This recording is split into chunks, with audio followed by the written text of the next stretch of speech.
Prezados irmãos e irmãs, em nosso Senhor Jesus Cristo, também as pessoas que nos acompanham de suas casas, que nos ouvem pela Rádio Bom Jesus e que nos acompanham também pela internet. A nossa reflexão nesse domingo tão especial para nós, que é o domingo de Ramos, algo que a própria liturgia chama a nossa atenção, destaca para nós, é esse primeiro contraste. A primeira parte da cerimônia, nós aclamamos Jesus como nosso Rei.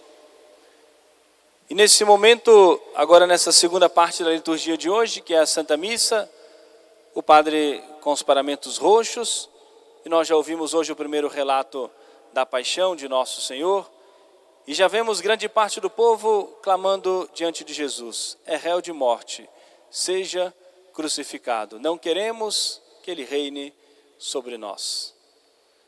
Um pouquinho que nós pararmos e refletirmos, e podemos pensar, mas o mesmo povo, poucos dias de diferença, no domingo aclamavam Jesus como rei, cantando as profecias messiânicas: Hosana ao filho de Davi, bendito que vem em nome do Senhor, Hosana nas alturas. E alguns dos grandes do povo, importantes, quiseram fazer com que as crianças e o povo se calasse. E o próprio Jesus disse: hoje, se o povo se calar, até as pedras vão gritar. Até as pedras vão aclamar Jesus como rei.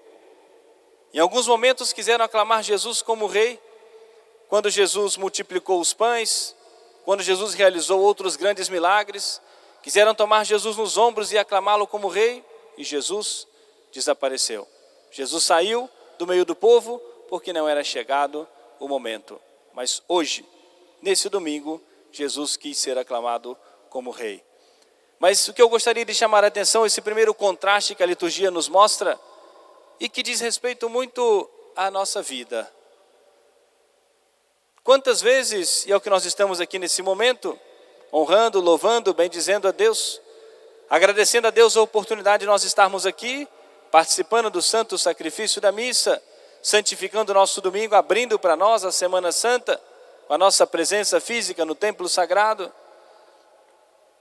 Todas as vezes que nós nos colocamos em oração, suplicamos a nosso Senhor as graças, quando nós estamos mais ainda na graça de Deus, recebemos Jesus na Sagrada Comunhão, estamos unidos intimamente a nosso Senhor pela graça, nós aclamamos Jesus como nosso Rei, louvamos, bendizemos a Deus. E também na nossa vida aparece muitas vezes esse contraste, porque às vezes pode nos causar indignação ao lermos o Evangelho e pensar: como é que pode ser um povo de cabeça tão dura? No domingo aclama Jesus como rei, e grande parte dessa multidão, poucos dias depois, pedindo a morte de Jesus. Mas vamos, ao invés de nós apontarmos e direcionarmos a reflexão para o nosso próximo, vamos trazer a reflexão para nós. Porque nós muitas vezes também agimos assim. Em alguns momentos aclamamos Jesus como nosso rei, como nosso salvador, como nosso Messias. E em outros momentos nós também fazemos o mesmo que muitos daqueles judeus fizeram. Não queremos que Ele reine sobre nós, escolhemos o pecado, escolhemos o erro, escolhemos o mal. Escolhemos a impureza, escolhemos a desonestidade e fazemos o mesmo que esse povo fez. Dizendo mesmo para Jesus: não queremos que Ele reine, não quero que Ele reine sobre mim, sobre a minha vida, sobre a minha alma, sobre a minha família. A liturgia nos mostra isso, prezados irmãos, inspirada pelo Espírito Santo para despertar a nossa atenção. Muitos que estavam ali acompanhando o desenrolar da paixão e da morte de Jesus, alguns estavam se compadecendo do sofrimento de nosso Senhor, se aproveitando para serem purificados. Outros estavam ali zombando, blasfemando, zombando de nosso Senhor, zombando da divindade de Jesus. Se és o Filho de Deus, desce da cruz. Salvou os outros, a si mesmo não pode salvar. O mundo, prezados irmãos, atual, profere tantas blasfêmias diante de Deus, zomba de Deus, zomba do poder de Deus, zomba da fé católica. querem destruir, expulsar qualquer coisa que nos faça lembrar de nosso Senhor, querem expulsar de todo canto, tirar de todo canto a imagem de Jesus crucificado, como se isso fizesse mal a qualquer pessoa, e muito pelo contrário. E já finalizando aí a nossa reflexão, fazendo uma comparação com algo tão importante e que é muito significativo no Evangelho da Paixão, que é o olhar de nosso Senhor. Quantas vezes uma pessoa no leito de um hospital, ou na sua própria casa, estando enferma, e alguém lhe mostra uma imagem de Jesus crucificado. E nós sacerdotes muitas vezes acompanhamos esses momentos de perto e mostramos ao doente uma cruz para que faça a sua oração. Se não pode expressar pelas palavras, ao menos no seu olhar, olhe para a cruz. E quantas vezes nós presenciamos uma lágrima que corre dos olhos. Às vezes a pessoa não pode dizer nada, pode estar ali incapacitada de falar, às vezes com alguma coisa na sua boca, algum respirador, qualquer coisa nesse sentido, mas ela ainda pode ver e contempla uma imagem de Jesus crucificado, e aquela lágrima expressa quanta coisa, quantos pensamentos passaram no seu coração naquele momento, e sobretudo, com certeza vai expressar a contrição do coração. Não pode dizer pelas palavras, mas pode contemplar, e apenas contemplar uma imagem de Jesus crucificado já é para nós a pregação do Evangelho. Por isso que é uma crueldade, uma maldade muito grande. Aqueles que querem zombar de Deus, blasfemar contra Deus, não queremos que Ele reine sobre nós. E de repente o mundo reconhece a sua insuficiência, com toda a sua tecnologia, com todo o desenvolvimento da ciência, o mundo acaba caindo de joelhos, reconhecendo a sua insuficiência. E através dos acontecimentos da vida, Deus nos mostra o quanto nós precisamos dEle, o quanto o mundo não pode caminhar, não pode funcionar sem o poder de Deus, sem a presença de Deus. E o quanto é transformador na nossa vida o olhar de nosso Senhor. E o quanto pode ser transformador para nós um simples olhar para uma imagem de Jesus crucificado. Eu gostaria de destacar dois momentos, dois olhares de Jesus sobre uma pessoa, como descreve o Evangelho de hoje. Primeiro, o olhar de Jesus sobre Judas. Jesus estava no Jardim das Oliveiras e rezando com alguns dos seus apóstolos, e Judas havia combinado com aqueles a quem ele havia traído Jesus. Vendido Jesus, vendido a sua consciência, mais do que vender a Jesus, vendeu a sua consciência. Ele tinha certeza, sabia que Jesus era Deus.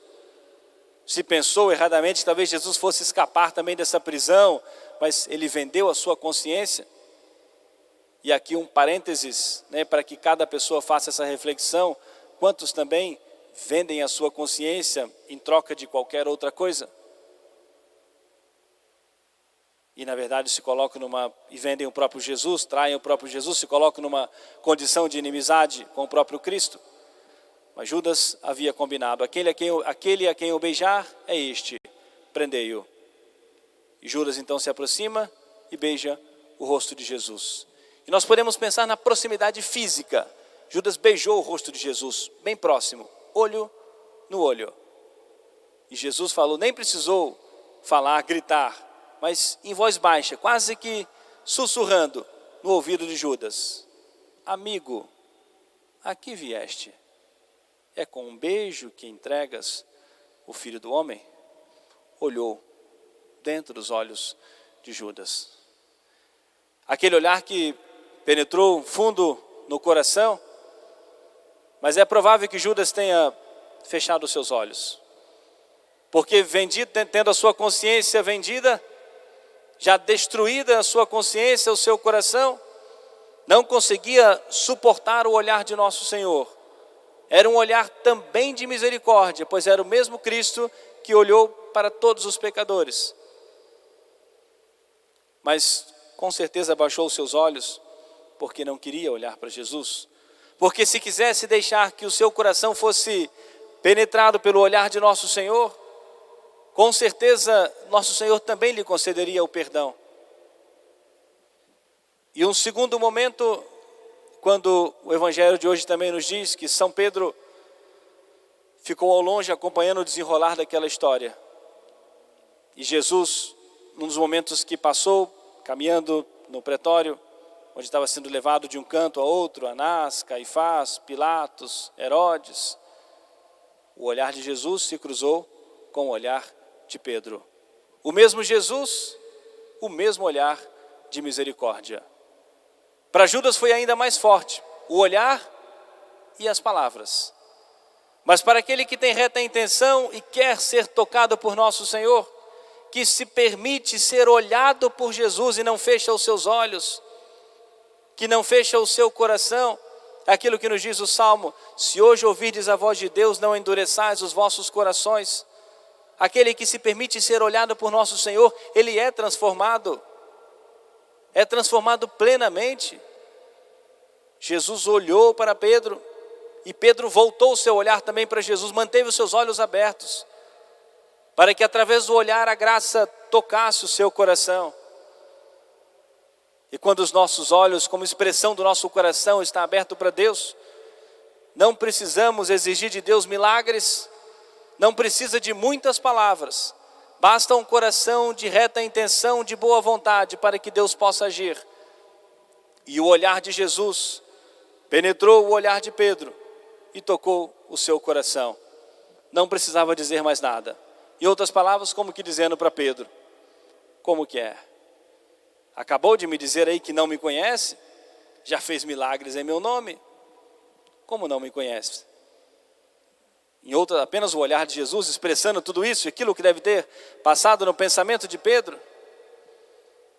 Eu já havia profetizado isso: antes que o galo cante, 3 vezes me negarás. Eu te escolhi para governar todos os apóstolos, eu te darei as chaves do reino dos céus. Tudo que ligares na terra será ligado nos céus, tudo que desligares na terra será desligado nos céus. E agora vem dizer: eu juro que não conheço esse homem. Mas o olhar que tocou o coração, o olhar de Pedro, o levou a chorar o seu pecado. E diz o evangelho que Pedro saiu e chorou amargamente. Se arrependeu, recebeu de nosso Senhor o perdão e recebeu a glorificação no céu.